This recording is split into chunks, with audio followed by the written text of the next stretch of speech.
On today's DNVR Broncos podcast, we are breaking down the second preseason game where the Broncos had a couple of players absolutely shine. Did Troy Franklin and Pat Bryant earn more playing time with the starters after their incredible game? We're talking about it all now.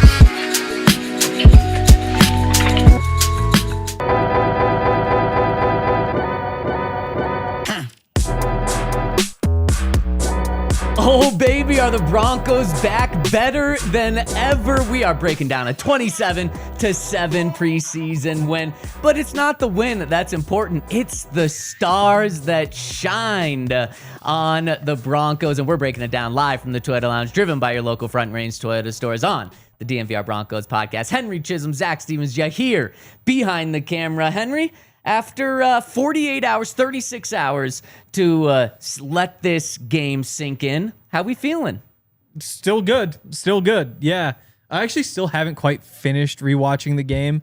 Get that second half. You get through a few plays and you're like, oh, okay, might take a little break. And you get through a few more plays. But no, I mean, it was awesome. And they beat the hell out of them. They did beat the hell out of them. And Henry, I actually think I feel even better. I've heard this before. This team. Of course, it sounds like a Monday show. Well, and so this one just it just kept sinking in about what this game was. We knew the Broncos starters weren't playing, the Cardinals starters weren't playing. So it's like, okay, this is a weird final preseason game in the middle of the preseason. And that was just hard to digest in the moment. But we knew it was Jarrett Stidham going up against Jacoby Brissett. And then we knew that Jarrett had his first half. And then we saw like the very end of the Broncos roster play. And so it was just different for a second preseason game. And so that's why I am feeling better, because I've digested. And this was the most fun final preseason game that the Broncos have had since I can remember. And not because it's final, but because it's just all backups. Right, because it actually wasn't final, Okay. but because Yes. it was all backups. Exactly. This was the most fun one, and it wasn't because there was just like random things happening on the football field. It's because we saw that this Broncos team is so deep. Yep. And we actually saw breakout guys in what should be the final preseason game. Like when the Broncos starters aren't playing, and you see guys making plays left and right for an entire half, trickling into the third quarter. Really, it was the fourth quarter that was like, okay, this feels like a fourth preseason game. But typically, that whole last final preseason game feels like a final preseason game. And you're like, well, is there anyone that's going to make a play in this game? And it's boring. That's because the Broncos haven't had good depth. And Sean Payton's the first to admit it after the game. He talked about that depth, and he said, we are so much better depth-wise, starter-wise, talent-wise this year than we were even just 2 years ago when Sean Payton was the head coach of this team. And we saw that, and that's what made the game so much fun. So I think that there's legitimate optimism after that game, despite not seeing Bo, despite not seeing Court, despite not seeing Nick Benito, despite not seeing Zach Allen. I could go through 22 starters that didn't play. And I saw so many guys that can have an impact on the team this year, which in the past 10 years of Broncos football, we're not used to. Yeah, and I mean, it's not just the depth, it's the coaching. Like, at this point, when so many of these guys, I mean, the entire second half basically is people who never really played NFL football until they got to training camp 3-4 weeks ago. A lot of this is just a race to see like which team coaches up those guys the best in the 3 or 4 weeks. And the Broncos just did a much better job. And as they should. You know, at Sean Payton, we have high standards for the coaching staff. We say over and over again, this is one of the better coaching staffs in the NFL. Like, but this is the situation where you show it. When you go out there with Sam Ehlinger, who has been through, 20 practices now with you? You throw out I guess Jordan Miller's been here for a while. Christian Williams, an undrafted defensive tackle, he goes out there and plays well. And you just have this long list of guys who were not a part of your program until either the spring or whenever this summer, and they go out and also win, like, yes, part of it's depth and you're cultivating good talent, but also you just coached up a bunch of guys on 3 weeks' notice a lot better than the Cardinals coaching staff did. 100%, Henry. And speaking of winners and the coaching staff, combining these two things, one of the biggest winners on Saturday night was a coach who probably has not been talked about nearly enough, but after Saturday night, his name is blowing up and going to continue to blow up, and that is Davis Webb. Who, some people might say, the Broncos quarterback coach, who has now been promoted this offseason. He got to call plays for the Broncos. Sean Payton sometimes does this. He does not always do it in the preseason, but he allowed Davis Webb to call plays. Sean had the play sheet. It was behind his back all game. He let Davis call the plays and putting up 27 points in a preseason game, having Jarrett Stidham look great. Then Sam Ehlinger comes in, goes 11 for 12. Your run game was cooking for the most part. Henry, this might be the final 4 months of Davis Webb. Actually, this is the final 4 months of Davis Webb being with the Denver Broncos, because he's just a rising star. He's going to be an offensive coordinator with play calling duties next year. The Broncos gave him that little promotion this year. I think they gave him the assistant head coach title so that they didn't lose him to a non-play calling offensive coordinator position this year. He wants that play calling offensive coordinator position. He's going to get that. And in 2 years after that, he's going to be a head coach. That's how much of a star I think the Broncos have with Davis Webb, and Sean's the first one to acknowledge it. We know how confident Sean is in himself, and he said the first time he called plays, Davis Webb went and did a better job than him this past weekend. So I think Davis Webb is an absolute star, and that gives even more confidence for why Bo Nix can continue to take a step in the right direction. It's not just because of Sean Payton. It's because he has a star as his quarterback coach right now. Yeah, I mean, again, with the coaching, you see Jarrett Stidham and Sam Ehlinger, who missed like 9 combined passes. It was 30 of 39. Yeah. It's great stuff, and I'm curious to see how it all plays out. Because obviously you got Joe Lombardi as your offensive coordinator. You could almost just promote him into like an even better job. Give Davis what would at that some be? point. What would that be? I mean, who knows? Like, you just make things up at Yeah. this point. Like, you say like, hey, we'll give you an extra $1 million because we need to give more money to Davis Webb, and it'd be unfair not to do the same for you. Well, and so some teams might say like, well, that's unfair because we can't do that. That's why having the richest owners in the NFL benefits you, is because there's no salary cap on coaches. There is a legit just built-in salary cap for a lot of teams with their coaching staff, because the owners say, we have $15 million to spend. You can spend it how you want, but we can't spend more. Sean can come and say, we want to give Lombardi an extra $1 million so that we can, make Davis Webb the offensive coordinator to keep him here. And you know what Greg Penner's going to say? Okay, where do I sign? Or should we give him $1.5 million to just make sure to keep him? Where did your offense rank last year? And if Sean goes to him and says, oh, it was a top 10 offense, easy, sign the check. Yeah, so I'm curious to see how it plays out. It seems more likely than not Davis isn't here after this year, but he obviously provides a whole lot of value to the Broncos. And, how selective is he going to be in where he wants to go? We talk about more with coordinators becoming head coaches. Ben Johnson turned down jobs last year, and this year decided that he was done being the Lions offensive coordinator. Instead, he'd go be the Bears head coach. And you look at that Bears offense last night, and you're like, oh, wow, this does look a lot better. Yeah. But there is that level of being selective. And you'd imagine that Davis obviously wants to play or to call the plays. If there's a bad team that wants him to call the plays, I'm trying to think like who that would even be. The Saints say, hey, yeah, our offense coordinator's gone. Do you want to come down here and call plays for Tyler Shuck and Jake Hayner and those guys? Maybe no. So, but it's always interesting to see how exactly that plays out, because I'm sure he would, in a perfect world, love to stay in Denver. He would love just to be promoted to OC in Denver, then promoted to head coach in Denver, because things are going so well. But those jobs are just obviously filled right now. So he's going to have decisions to make, but he's certainly going to have opportunities at the end of the year. He absolutely will. And it's clear just how much Sean Payton loves him. He didn't want to lose him after having him for 2 years, how important he was in helping Russell Wilson develop and turn around and be 27 touchdowns, 9 interceptions. Davis Webb was part of that. Davis Webb, this is the story that we've heard Sean Payton tell many times. They interviewed Davis Webb when Sean became the Broncos head coach. They brought him in here, flew him out here, then had a great interview. They sent him back home, and they said, okay, well, we're going to have some more interviews. Here's the driver. Go back to the airport. We'll send you home.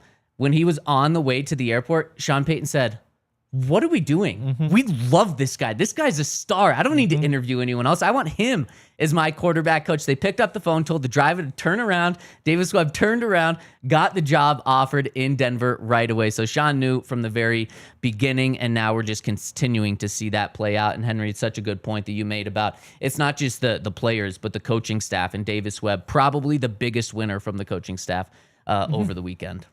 By far. I don't even know who else would be in the conversation. Vance, looking good in terms of a coach. Like that, when you win 2 preseason games pretty much by a combined score of 30-7, you're feeling pretty darn good. Or I should say an average score of 30-7. Everyone's looking pretty good. Jim Leonard looking good. All the cornerbacks look good. Yep, 100%. Chris Abrams' drain continues to develop. You go outside linebackers though. Q Robinson. So we're starting to dive into some specific names. Henry, who was your biggest winner from Saturday night's game? It's really tough. Points. Yes, that was a good one. So sometimes there's a part of me that thinks it should be Stidham. But at the same time, what did he really win? Like he won that he is still the backup quarterback. But now like maybe fans will be nicer to him on Twitter. That's not people are definitely. Fans are. But I don't think that that's a very big win. You know, like he had a great game. He impressed a lot of people. Maybe who surprised the most? He's top of the list. Maybe that's unfair. Surprise might be the wrong word. But yeah, I don't know that he came away with a big win. I guess we had the conversation about these receivers, and that might be where I go back. There are other names out there, but I think Troy Franklin and Pat Bryant, those to me are probably the biggest winners, and probably Pat in particular in front of Troy. I completely agree with you. The other name I would throw in because he played is Evan Ingram, but what did you win? What's the prize? No one thought that Adam Troutman was catching him, or that Lucas Kroll was catching him, and he's already the number one. Yep. So I agree. I think he won fans' excitement. And he got to go home really happy. Man, was he happy. Talking to him in the locker room after the game. The vibes were great. I think Ryan asked me the question how the vibes were. The vibes were fantastic, but this was one where the Broncos wanted to make sure that they weren't celebrating like this. They just won the Super Bowl because they understood it was a preseason game. Yet they were so freaking happy with pretty much how everyone played that none of them could wipe the smiles off their faces. Most notably, Evan Ingram. And that's what happens when you catch one pass. You go 58 yards, you throw a couple of guys off you. You have Troy Franklin and Pat Bryant make incredible blocks for you. Jarrett Stidham makes a good read. It was a great play call by Davis. Everything went perfectly. Evan said, still with the smile on his face, I just wish I could have got to the end zone to score. And that's just his mentality that he has. But, I mean, he was a big-time winner. And so outside of Evan Ingram, Henry, I agree with you.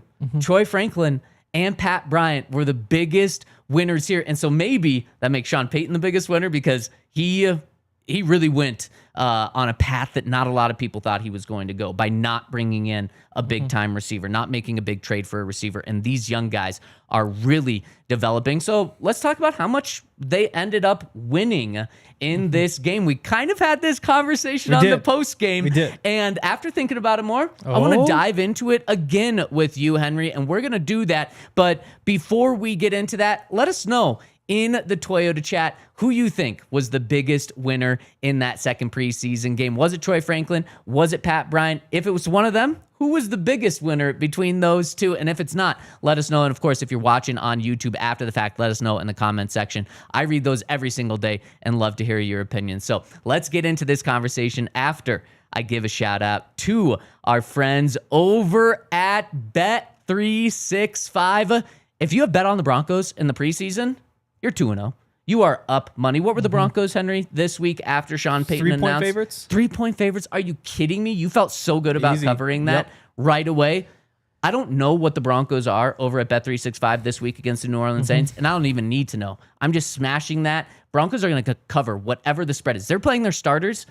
I don't care if the Saints are playing their starters or not. The Broncos are going to win 30-7, 27-3. It's going to be a 20-point win for the Broncos. And if you want to get in on betting the preseason and, of course, the regular season, you can do that over at Bet365. And the cool thing about it, you can do it with bonus bets. If you use the code DNVR365 after you deposit $10, place a $5 bet, and use that code DNVR365. You're going to get $150 in bonus bets from our friends over at Bet365, and you can bet on anything with that. So make sure to check them out. Use that code DNVR365 when you sign up. Bonus bets can be placed on spreads, totals, player props, futures, and more. Whatever the moment, it's never ordinary at Bet365. Must be 21 and older, physically located in Colorado. Please gamble responsibly. If you or someone you know has a gambling problem, once help, call or text 1-800-GAMBLER. Terms and conditions apply. And shout out to Ent Credit Union. If you guys were watching the broadcast, you saw Bo Nix out there doing his Ent Credit Union ad. That was kind of fun. Yeah. Back-to-back Bo commercials was a little bit crazy. Love it. Don't see that often. Shows he's a man. Ent Credit Union, though, has a Denver Broncos checking account. It comes with a bunch of perks, including a card that looks like this one. I'm not sure if you guys see it. Come on now. It goes this way, but that's Bo, and he has like a little signature on it. It looks really cool. That does not look like a credit card because it looks way cooler than a credit card. Oh yeah, it looks. I don't Debit even. card. I was telling Hank that it looks like the week 1 starter I made for Bo it Nix does. last year. It the does. graphic. Yes. Did they just steal? Did they use your artwork? I don't think they did, but it's very similar. That's how cool it is. If you head over to Ent Credit Union, you can get a whole bunch of perks by signing up for that Denver Broncos checking account. There's no minimum balance requirements, no surprise fees. The money in your checking account earns dividends. And if you go to the game, then you can get 10% off food and gear on game days at Empower Field at Mile High. You also get this Broncos branded credit card, and you get the chance to win tickets to a Broncos home game. Every time you swipe 10 times, you get an entry to win tickets with your Broncos checking debit card. So if you're ready to bank like a Bronco, go to ent.com/DNVR. That's ent.com/DNVR. Sign up for Broncos checking today. Ent Credit Union is insured by NCUA. Membership required. APY, annual percentage yield. Account requires associated Ent Broncos debit card. And shout out to Sean Payton for letting us see the starters this coming week. That's what makes the final week of preseason in Broncos Country exciting, is the Broncos starters are going to play this Saturday. We're going to be here. Broncos have practice Tuesday, Wednesday, Thursday. We're going to be out there breaking it all down and bringing it to you on this show. So make sure to tune us with us all week. The following week is kind of a down week for the Broncos, but they're still doing stuff all week. And, of course, we're going to be there. Then just like that, week 1 is here. And did Troy Franklin or Pat Bryant do enough to be a starter week 1, Henry? Let's rewind a little bit. Tell me your take after the game. For anyone that didn't watch the post game, you were a little spicy. Tell us. So my job in the post game is to do the stock up and stock down. And so it's easy to say like Jarrett Stidham, stock up. That doesn't make for great content when you're just listing off the guys who everybody knows is good. I'd say stock down for Marvin Mims and Devon Vele. Because I think that Pat Bryant and Troy Franklin both stole touches during that game. I think when you watch them play like that, I don't see how you can't give a uniform to Pat Bryant. Troy Franklin was always going to get a uniform. And I think that if I'm Sean Payton, I want them to be a big part of the offense. And I think you leave that game saying whatever the snap count was, if there's, let's just say 100 snaps to be divided amongst the receivers, and you thought each of them were going to get 15 of them, I think now that's up to like 20, and those snaps have to come from somewhere, and they're not coming from court. So I think those come from Devon Vele. I think they come from Marvin Mims, and that's why I say the stock fell. It wasn't a big fall, but it was a slight fall to me. I understand what you're saying, and Henry, I don't think that can happen in a final preseason game, and that's essentially what this past game was. If you're going to change the way you operate in the regular season based off two really good players, Troy Franklin and Pat Bryant, going up against backups and only backups, that's not how you should operate in the NFL. However, what we've seen from Pat Bryant and Troy Franklin since the start of OTAs, since training camp, in the preseason, all of that combined definitely gives them massive opportunities to be with the starters and run with the first team once the season comes around. But I don't think it's because Marvin Mims and Devon Vele didn't play on Saturday, and these guys did. No. So I don't think anything changed on Saturday because of this. I'm really excited about these guys, but in Sean's book, he doesn't go after the game and say, wow, Troy Franklin and Pat Bryant did something that Marvin Mims and Devon Vele didn't today. They torched up backups. So I don't think that it impacts just from this game. But overall, it's very clear the Broncos don't have a set number 2 receiver. And I think that's a great thing in Sean Payton's eyes. A lot of offensive play callers would view that as a nightmare.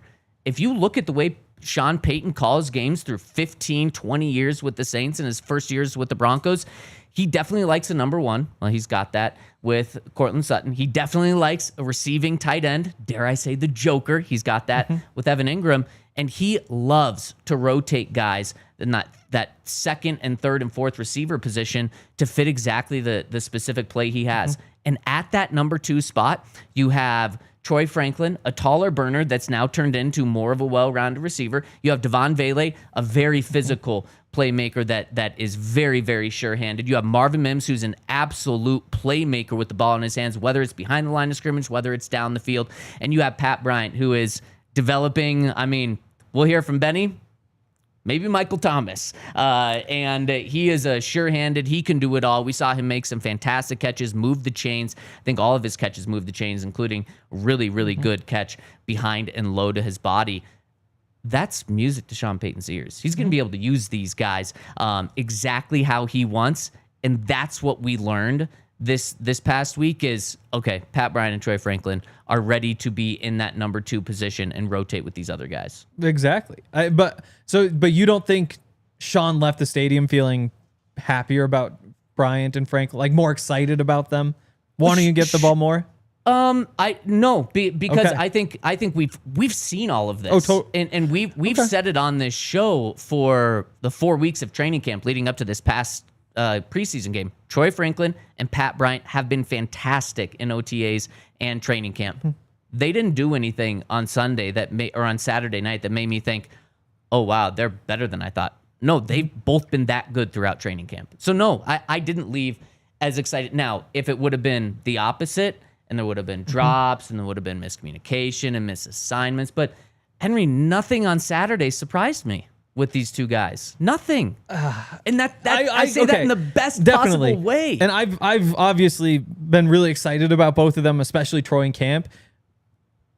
67 yards and 2 touchdowns, though. Like, I didn't see that coming. Like, Pat Bryant putting up 70 yards on 4 catches. Like, I didn't have that coming. So I'd say it did maybe surprise again is the wrong word. Yeah. But they definitely exceeded my expectations. I think it is different doing it in a game than in practice, I would be curious what your expectations were for those guys going in, because they've done this.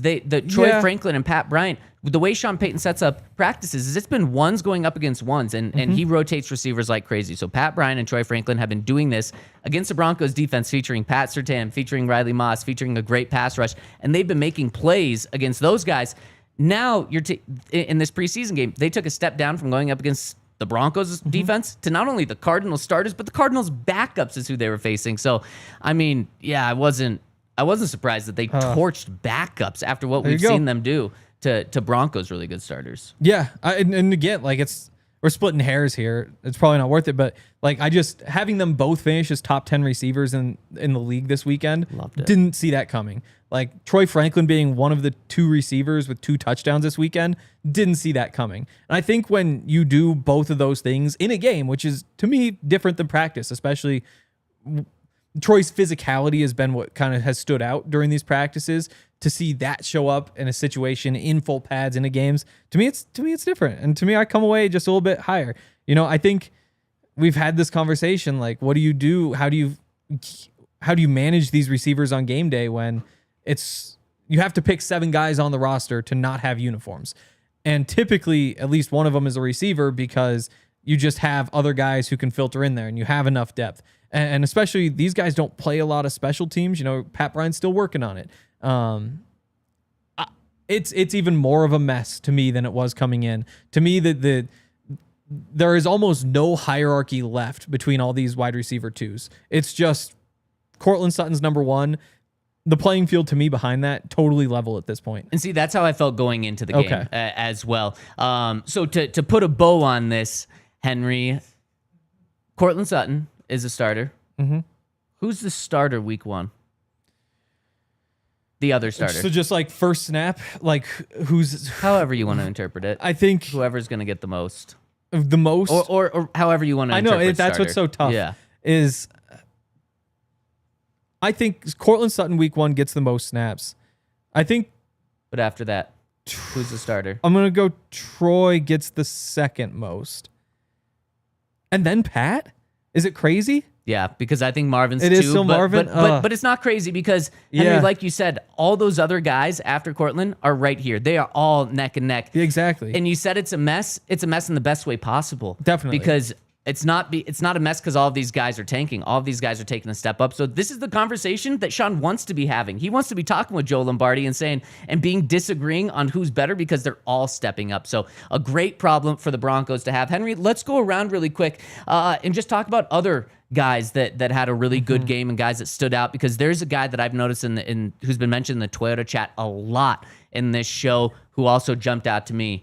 And that is Jonah Ellis. Oh my goodness. He had a TFL. He had a pressure that caused intentional grounding. He was everywhere. He had a fantastic rookie season last year, being a third-round pick. He was the only player that was 21 years old or younger to have 5 sacks last year. And he's just continuing to show that his development is like this. The only issue with Jonah is he's playing behind 2 great players at his position. He would be a starter on probably 20 teams around the NFL right now, if not even more than that. But you got Jonathan Cooper and Nick Bonito, and we talk a lot about those guys, specifically Nick, and they're both big money guys. Nick will be a big money guy at some point soon. So Jonah just kind of gets lost in the wash. Then you have Q Robinson, who also, by the way, had a great game. But Jonah is maybe one of the most slept on players, not just now, but in the entire NFL, I think. So I think he's a guy that really won.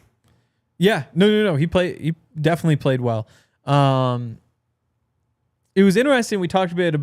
Did we talk about on the watch along or post game? I can't remember. But there were a lot of plays where he was getting into the backfield and the quarterback was able to escape. And it was just a little bit disappointing to not see a little bit more pressure coming off that other edge, or even up the middle. Just find more pressure and create a little bit more of a stop right there, so that he could finish some of those sacks. But he did everything that he could ask for. You could ask from him. He's all over. He was getting to the quarterback. He played great football. I think Dondre's capable of a bit more. I think Q's capable of a bit more. I just wanted a little bit more there. Man, I thought in the pass rushing game. I thought Q had a great game. Did you? Okay. I was really impressed with him, and it just is like, you're gonna have to keep him on the roster. Are you keeping 5, 6 outside linebackers? Like, the Broncos have got to this. Yeah, they have. I think 2 years ago they kept 6. Yeah. Last year they kept 5. And that was keeping, like, I think Aaron Patrick was like the last guy on. Yep. If you can keep Aaron Patrick, who is awesome, you can certainly keep all these guys. Right, exactly. Jordan Turner had 2 sacks. He was a really good surprise. And another guy, so Jordan Turner really made a fantastic case to definitely be on the practice squad. Another guy that, like, earned his place on the practice squad without a doubt, if not being poached by another team, but probably not. Courtney Jackson.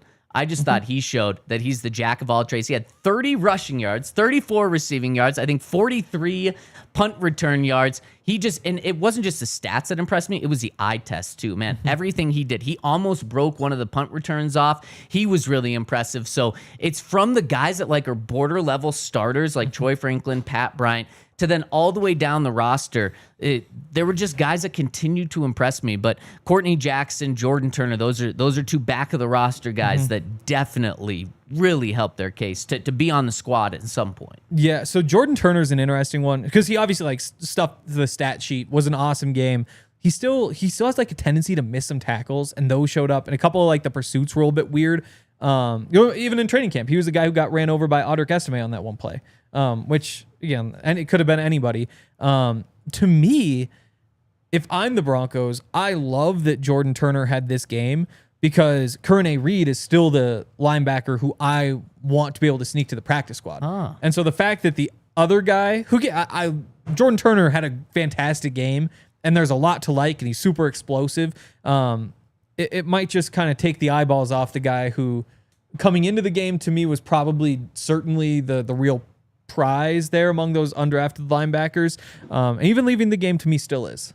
Interesting. Okay, I like that. Oh, who's the other guy you brought up? Oh, Courtney Jackson. Yeah. And for him, like, the return ability is really important. Because that's one of the things that Michael Bandy has been kept around for, is because he just does everything. So if you need him to come in and play a game, if you need him to play some special teams, if you're short on punt returns, you can call him up, and he's probably not going to be returning them, but he can go back there. He's steady. He catches them.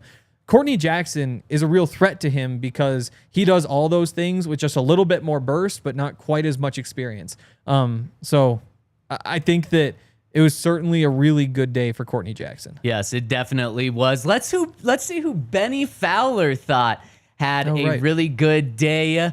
We've got the inside scoop from our guy, Bennie, and we are going to get to that. Let us know who else really stood out to you in the Toyota chat, or if you're listening to this later, comment in the comment section below. Who stood out? Who are guys Calvin that we have Throckmorton. not talked about? That touchdown run, RJ Harvey, that was Calvin. Yep. No more Gargiulo. Actually, yeah. Speaking of Gargiulo, I learned yesterday he went on the injured reserve. Really, really, really bad injury. It was really scary to see. So I hope he's okay. He's going to be out for the entire season. Broncos signed Adam Prentice, fullback, who was a CSU Ram, who was a Denver Bronco, who was with Sean Payton in New Orleans in 2021. Lot of connections there. So now he's in because Michael Burton has a hamstring injury. Adam Prentice was the last cut down day Bronco who was claimed off of waivers before Demontre Jacobs last year. It had been about 5 years. Whew. Yep. Wow, that's a hell of a stat. Went to the Henry. Saints, of course. Yeah. Okay, let's hear from Bennie on the Inside Scoop after I give a shout out to my new best friend, one that I'm wearing right now. This shirt, I'm wearing your best friend. This brand, that's how much I love it. Mac Weldon is this shirt, is this brand. I got this shirt in the mail, Henry, yesterday. Nice. I opened the box right away. I touched this shirt and I was like, oh my gosh. Wow. This is my new favorite shirt. I'm like, why didn't I not order 10 of these? Because not only is it extremely comfortable, but it fits me just perfectly. And that's not easy for clothing brands to do. I love when it has like a tight neck. It's got that. It's comfortable. It looks sharp. I could wear this to work out if I wanted. I could also wear it to a pretty nice dinner because it is sharp. I absolutely love it. I am going to go on to macweldon.com to order more.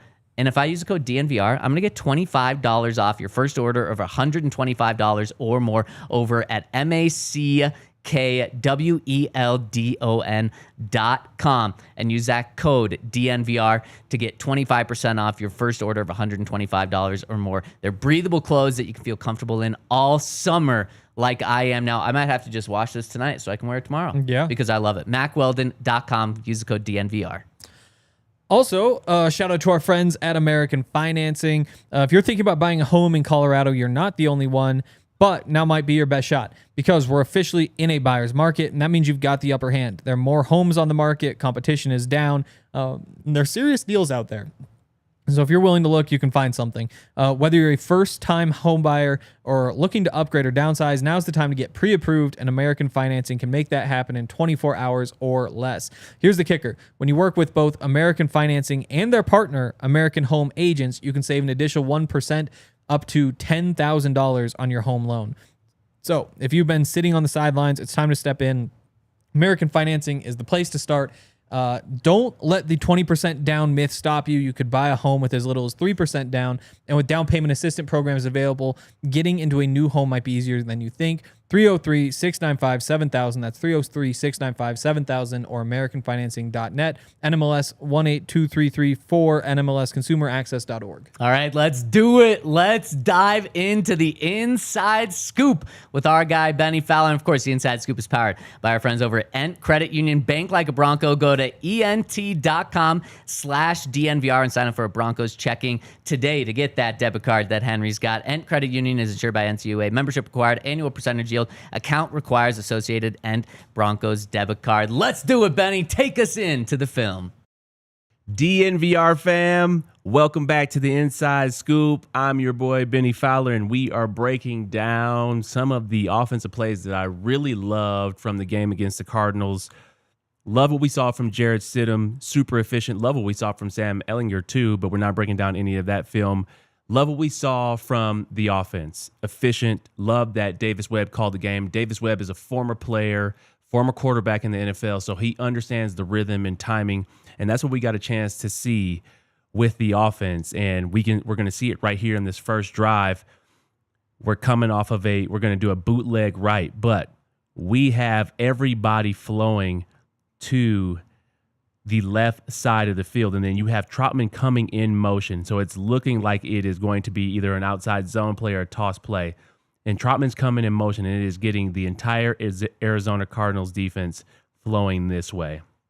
So love the misdirection right here by Davis Webb calling this play. And then we're going to have Troy Franklin on the over route. We're going to have Evan Ingram on the shallow. And then we're going to have a inside release bench route by Pat Bryant.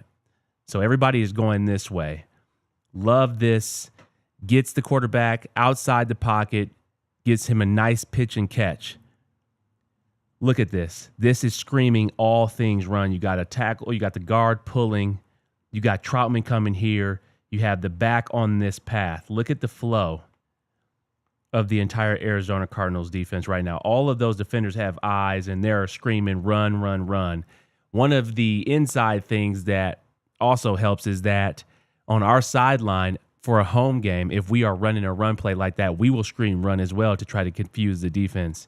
But this looks like heavy run action right here. This looks like a run play. Look at our linemen, hat on a hat, all coming down this way. It's what you love to see. Make the play action fake look just like an actual run play. Look at Arizona's defense right now. Now we have the leverage. We got this blocked up, eyes all in here, eyes right here. Jarrett's got the ball. You're able to out leverage the defense right there. And then look at this throwing lane for Jarrett Stidham right here. Look at this throwing lane. Easy for him, easy pitch and catch. We call this routes on air. Routes on air is what we do during practice, but it's as if no one is out there. You're running these routes on air. And look at this. When you have a player and a playmaker like Evan Ingram to catch the ball in space, that is where you create these explosive plays, these explosive run plays, explosive pass plays. But when you get a player like Evan Ingram in space and with all of this green grass in front of him, it is game over. And that's what you got a chance to see on this play right here. So you got a bootleg right. Look, you even got you got Pat Bryant right here with even green grass. But you love the spacing. I want to see Troy with a little bit more spacing right here. So that pitcher doesn't get cloudy. If you look at that Philadelphia versus Browns game this past weekend in the preseason, Dylan Gabriel threw that pick six because there was no spacing between the two guys. So you love the spacing right here. You want more spacing with Troy, but Evan right here coming open, wide open right here with a lot of green grass in front of him, and Stidham's able to make a great catch and run ball. What you love as a receiver is being able, you don't want this ball missiled at you. You want a nice catch and run ball, easy ball for you to catch the ball and continue to run and make an explosive play. And that's exactly what happened right here. Shout out to Troy Franklin on this block right here.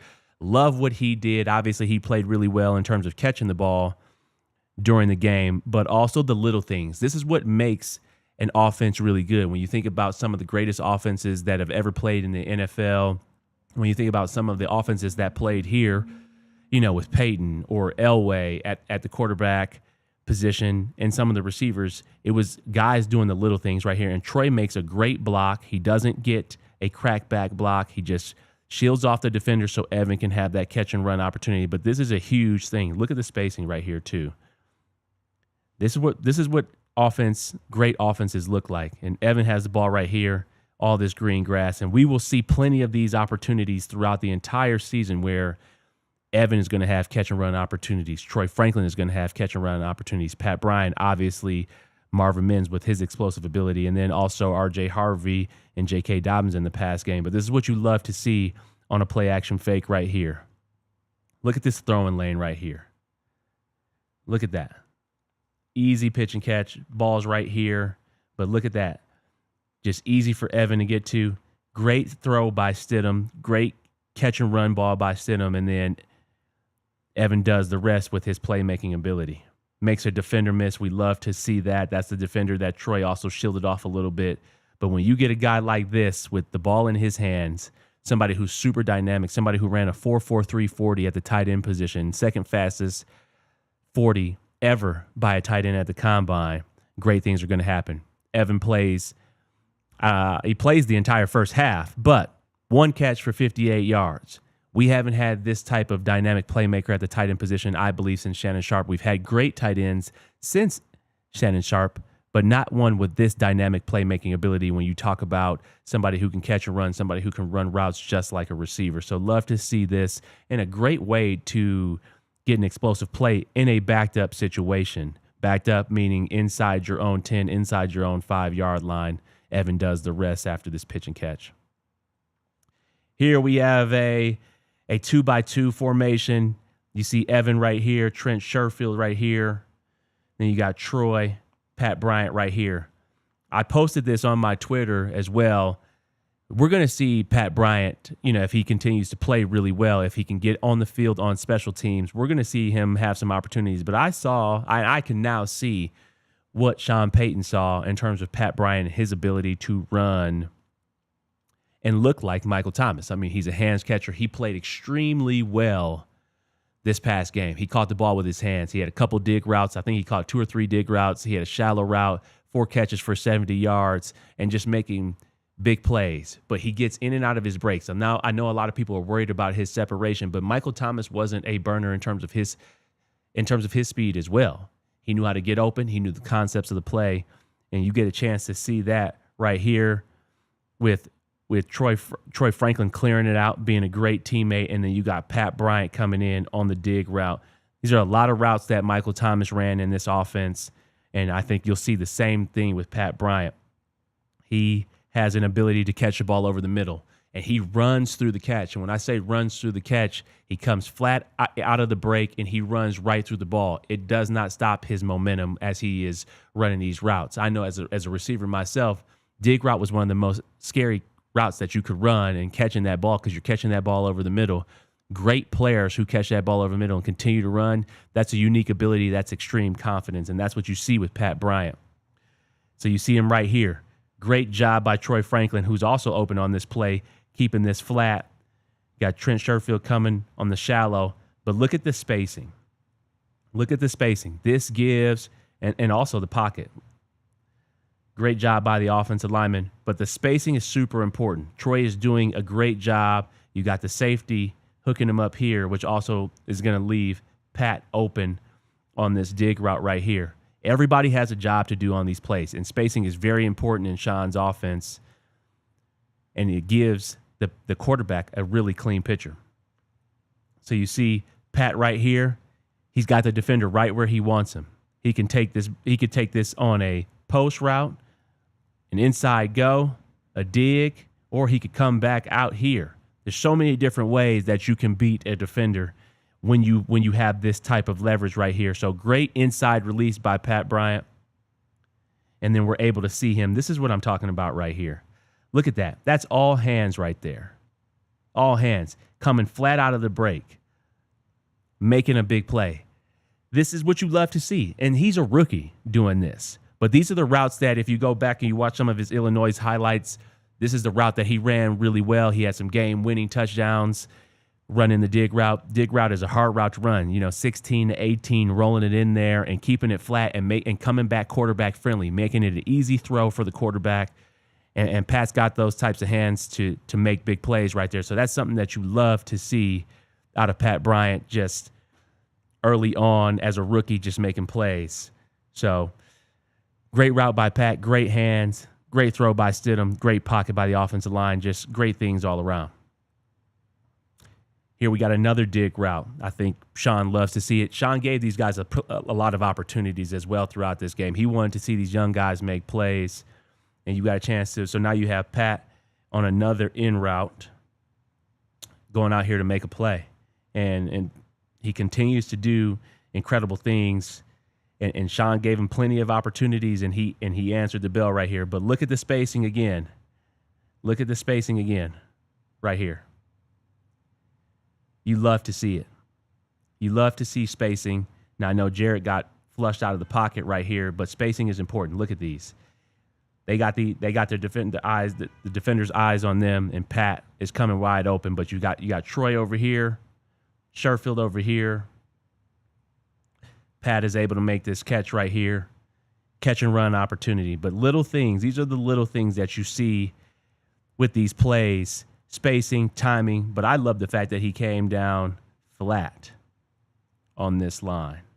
Jarrett finds him in the scramble drill, but coming down flat on these dig routes, that's a hard thing to do because usually receivers tend to drift upfield, and that's where you see those picks come in where quarterbacks make a mistake. But Pat Bryant does a really exceptional job of running these dig routes. All right, we got Troy Franklin's touchdown right here.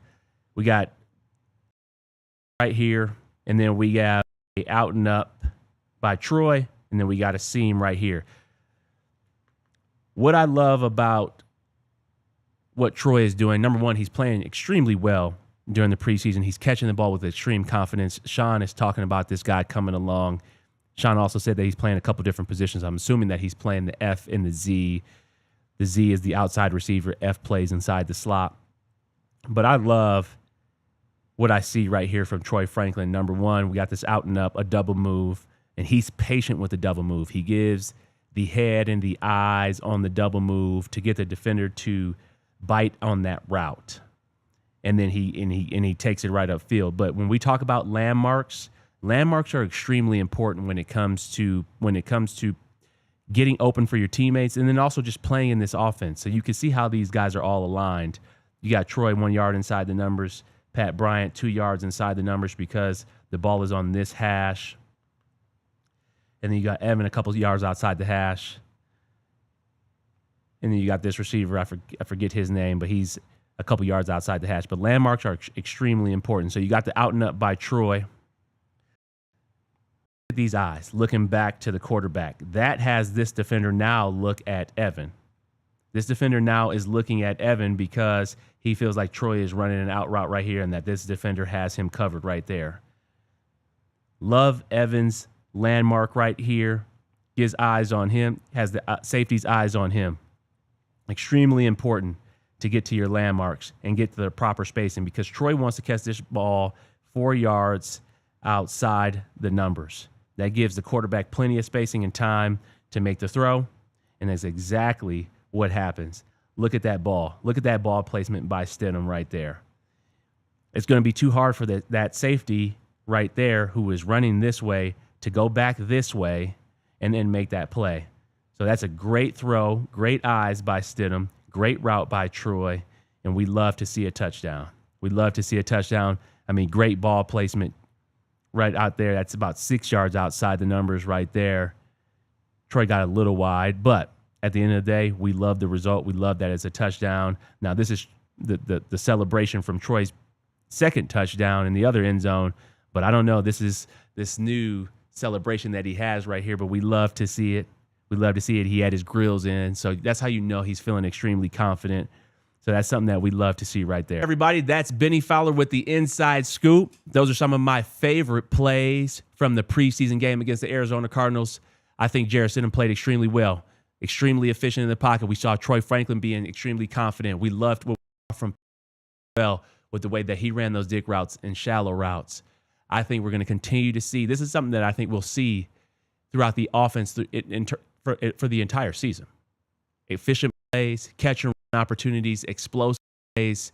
RJ Harvey was getting north and south. So I think that we have some great things to be excited about. But for us to feel really good, we are going to need to see the ones play really well against New Orleans. We need to finish off the preseason with the right way with the ones playing extremely well.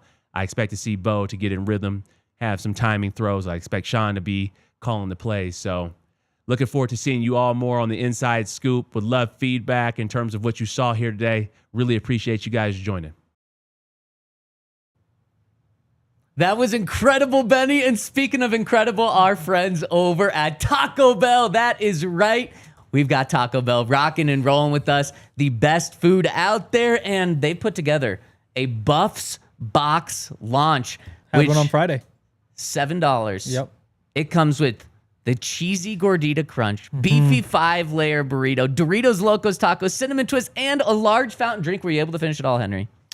No, I did not finish it all. Honestly, it was the fountain drink That sounds like a day's worth of food. That sounds amazing to me. People think it's weird. Yeah, exactly. So I saved the burrito for the next day Yep. because they're actually super easy to reheat. They're one of the best things to It's so reheat easy later. Exactly. Yep. So I saved that and shared the cinnamon twists and didn't finish the drink. I'm It's a right lot of there. food. There we Oh, go. yeah, there, this is what it there looks like. is. Whoa! How about that catch? We got What'd the you get? box right here. I got Quentin Gibson because they also I got Juju. give you player collectible cups. You can get Juju like you did. You can get Quentin Gibson. You can get Draylon Miller. And, of course, the Buffs' best player, Jordan Seaton on these cups. Limited time only at participating Taco Bell locations in Colorado. Not only great food, but you've got the cool Buffs sponsorship as well. For every Buffs touchdown this year, Taco Bell is going to donate $1,000 to CU Athletic Scholarship Fund. Really cool. And you can get this at your nearest Taco Bell. We love Taco Bell. Who doesn't? Whether it's in the moment good. or even later, the best. So check them out. Also check out Toyota because if you're going to Taco Bell, you take that Toyota through the drive-through. Drive-throughs are crazy. Have you ever? So my mom used to ride horses a bunch, and when they go through the drive-through, you'd have to have the horse step on the sensor because there was like a sensor, and so you have to have like a pretty good horse. Much easier with the Toyota than with a horse, though. One of the many perks Toyota has when compared to horses. Toyotas are great. So many different options. The all-new 2024 Tacoma, the 2024 Land Cruiser, 17 miles with available all-wheel drive or four-wheel drive, including the epic 4Runner. Whether you're looking to reduce your emissions, they've got 16 different hybrid vehicles to choose from, like the Tundra, iForce, Max hybrid truck. It's more zero and low emission vehicles combined than any other automaker. If you're trying to get off the road and take the SUVs on the trails, you can do that. You can explore the road less traveled without sacrificing smooth city rides in SUVs like the RAV4 and Grand Highlander. Visit your Front Range Toyota stores, the location near you. AutoNation Toyota, Rapo and Centennial, Corwin Toyota in Boulder, Groove Toyota in Littleton, Mountain States Toyota in Denver, Stevenson Toyota, East and Aurora, Stevenson Toyota, West and Lakewood. Toyota, official automotive partner of the NFL, official vehicle of DNVR. Let's go places. Let's go places. We just heard from Bennie on the Inside Scoop. And if you want to get jacked for the season, he said Evan Ingram is the best Broncos playmaking tight end since Shannon Sharp. The Broncos have had a tight end since then go for back-to-back years of 12 touchdowns with Julius Thomas. Yep. Evan Ingram, better than that. And I really think that we saw Evan Ingram with that 58-yard play. Some great blocks from the receivers for him. But then he also just takes off, sheds a guy, sprints. I mean, Bennie always talks about it. He has Demaryius Thomas's frame. And that's kind of the playmaking we saw. And then not only that, but then we hear Bennie break down how Pat Bryant truly looked like Michael Thomas. That is about as exciting as it gets. Yeah, that Evan Ingram play, so it's play action. That entire Cardinals defense over pursues. And you can't like blame them because first of all, you're at what, like the 3-yard line, the 4-yard line. Yeah. So you're thinking run. Yep. And then it's all these like backup Cardinals trying to make a play. And they all just run. And it leaves Evan Ingram wide open over there with room to run. It's less than 20 yards, if not for Troy Franklin. It's less and than Pat Bryant. Yeah, and then it's less than 40 probably, if not for Pat Bryant down the field. Yeah. So that's important. But just even though the Cardinals, in some ways, they didn't hand the whole play to him. They handed the first part to him by all just over pursuing. Those are the plays that this offense needs. Like they need to find explosive plays. And that's how you put away bad teams. That's how you put up really big numbers is when they make a mistake. You turn that mistake into a 50-something yard gain. Yep. And that's what the Broncos did there. Those are the plays that lead to easy wins against bad teams. And who knows, maybe at some point the Chiefs over pursue, leave them wide open, and that would be really nice too. And that's why Evan Ingram is going to have 1,000 yards this year. It was my hot take last week. I don't know if it's too hot anymore. I've been saying he's going to have 10 touchdowns because he's going to break that. At the end of week 1, Henry, he's going to have like 85 receiving yards and a touchdown, and his line's going to be set over 1,000 yards for the season. I'm so pumped for what Evan Ingram's bringing to this team. Okay, let's quickly touch on some things from the game that we weren't as pleased with. I think the one that players are going to hear about when they're back in the building tomorrow, because today's their off day, is penalties. Penalties, specifically pre-snap penalties. The good news is no starters committed this because it was only backups in the game. But the bad news is this is now something that's kind of bled down from the starters to now the backups. So Sean is going to have a massive focus on this. It's just something the championships teams don't consistently do. And that's the standard that we're holding this team to because of what Sean Payton said. So that needs to get better. I'm not worried about it right now, but work those kinks out in the next 3 weeks before week 1. Yep, definitely. Damari gave up the touchdown on the double move. Yeah. You feel for him because he's trying to make a play, and you just don't see too many double moves in the preseason, or you didn't. The rules in the preseason are totally different now than they were a few years ago. Bit hard, leaves it open, and that's how they score the one touchdown. That's not great. Similar in some ways to Troy's second touchdown. No, first touchdown. First touchdown was the double move. Yep. Different because that one was against that cover 3. So you're just kind of like sneaking back there. It's not so much you're beating this guy and then having him bite and going. You're sneaking in there. And that's why the other touchdown to me is a little bit more exciting because it was a play that he made versus like a play that was just a really good call from Davis Webb. But yeah, Damari gave up the touchdown. Not great. Now I was a little disappointed in Savion Jones too. That first run they gave up on the very first run of the game, he just gets pushed back like 5 yards. You're like, yeah, that's going to happen sometimes when it's your first NFL season. There's so many positive signs. You're so excited coming from the SEC and being built the way he is. But you have to remember he is an edge rusher who they are moving in to play a bunch of 5-tech. And because of that, you're not going up against tackles. You're going up against those little bulldog type guards. And he made some other plays, created some chaos. But I do think there's still a step that needs to be taken for him in terms of the run game. And when you have so many good pass rushers there, that's going to make it kind of tough to get on the field because those are the snaps that are up for grabs. That's probably why like a Jordan Jackson winds up with the uniform on game days while Savion might not right away. And speaking of the run game, final guy, we saw everyone get a touch in the running back room before. Audric Estime not trending well for him. We've talked about that, so I won't harp on that. But any other guys before we get to Super Chats? I said on a post-game show, I'll say it again. I didn't think Audric had a bad game. Like, the numbers were bad, but, like, he's just getting buried in the backfield. He had, like, a couple nice runs, fought through some contact. But him just being like, you know what? Not a great situation. Maybe did about what you'd expect in that situation. That's just worse than everybody else breaking big runs or looking fast. And, preseason isn't built for Audric. It's built for guys who can take advantage of a defensive mistake from somebody who doesn't know what they're doing and get the edge and turn that into a 30-yard gain. Audric's just not the kind of guy who's turning those into 30-yard gains. He's turning those into 8-yard gains because what he does just does not shine in this situation. And when you throw in just bad opportunities around him, it's a tough time to be Audric. Henry, crazy enough, cut down day from 90 to 53 is next Tuesday. We are 8 days away from that, which is just crazy. And so tomorrow, let's build the roster. Yes. And I'm curious if you have Audric Estime making it or not. Curious how many quarterbacks you have making it. There's going to be a lot of tough decisions, so we're going to do that on tomorrow's show. But before we get to tomorrow's show, let us know, do you think Audric Estime is going to make this? Let us know in the Twitter chat. And if you're listening later, in the comments below. And let's hit some super chats. And first super chat coming in from our friend Hayden B, who says, after 2 weeks of preseason, I still wish the Broncos picked TreVeyon Henderson. He is looking like a sure thing #1 cowbell. Hayden, I loved TreVeyon in the draft, and we all would have done that. He is looking. I would have done. I was pounding the table for him. So yeah, I understand why you're feeling that way. RJ Harvey looks good. But man, TreVeyon Henderson looks like he could be Rookie of the Year. Yep. And you're still just waiting to see something from Jade. Get like, not like a terrible game, but you see him on the crossers kind of get like tied up and give up a catch. You're waiting to look at him and say like, oh, there's a first round pick. There's the guy who's going to be at. And there's no reason to panic or anything. It's just a lot more fun when the first round pick is doing the TreVeyon Henderson thing, which is just make massive plays over and over and over. Again, we would have made the pick at the time, and there's still would, of course. Like, nothing's changed that. Jacob Weddle says, Sean won't be around forever. Maybe dips after we win a Super Bowl in the next 3 years. What if Davis Webb is a succession plan? I see him or Jimmy Leonard. I definitely think Jim Leonard's the succession plan, a defensive coordinator if Vance Joseph leaves. I mean, that's pretty darn clear.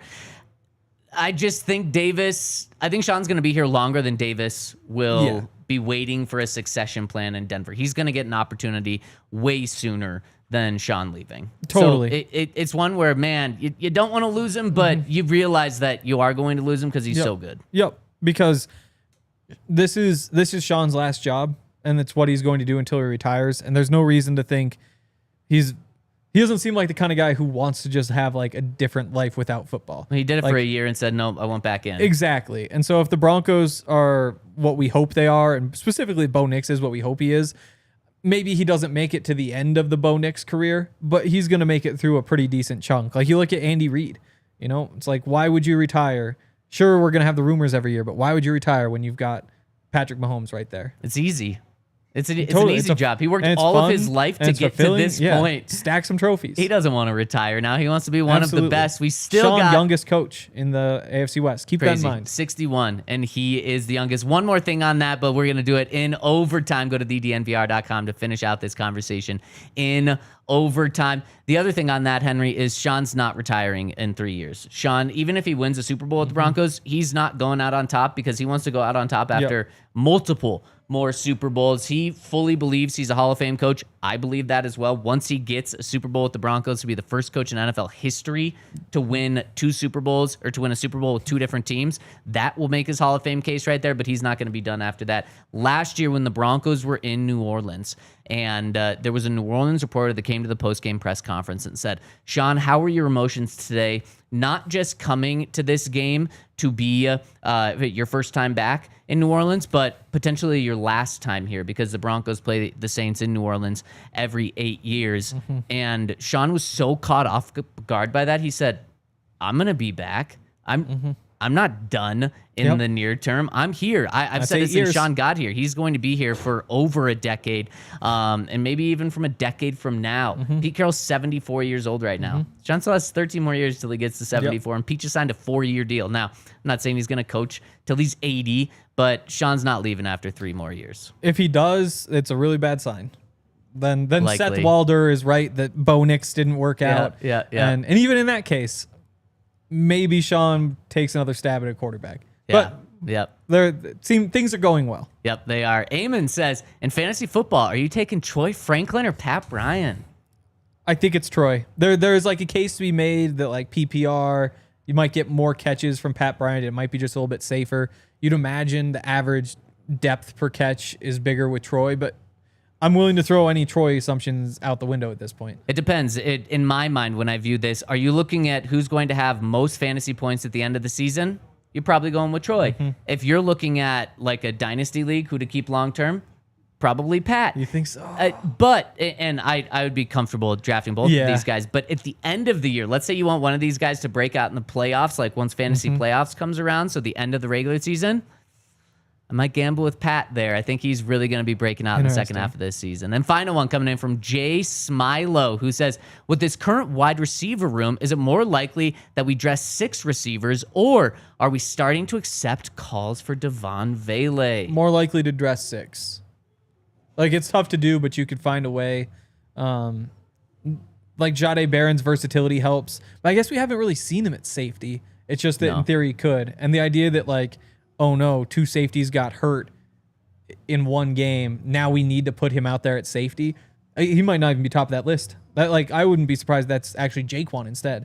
So you find a way to dress 6. I don't think they trade Vele. Yeah, I think it's fine 6 unless you're blown away by an offer. I think that definitely could happen. We see some 2 or 3 trades in the last 24 hours in the NFL. We will see more in the next 8 days. And man, we got so much to break down. Shout out to Mac Weldon for helping me look good on this show with this shirt. Shout out to you here. Shout out to Henry. Shout out to every single one of you that tuned in. Let us know, who do you think is going to make this roster? Leave it in the comment section below. I'm going to read them so that we can come back with tomorrow's show and be able to talk about it, because, Henry, I think we'll break that down tomorrow. Yes. Give our 53-man roster a week before it has to happen. Then tomorrow, we will also be hearing from Sean Payton, so we'll break that down throughout the week as well. Thank you so much for tuning in. Hit us with a thumbs up on the way out. We'll see you tomorrow on the DNVR Broncos Podcast.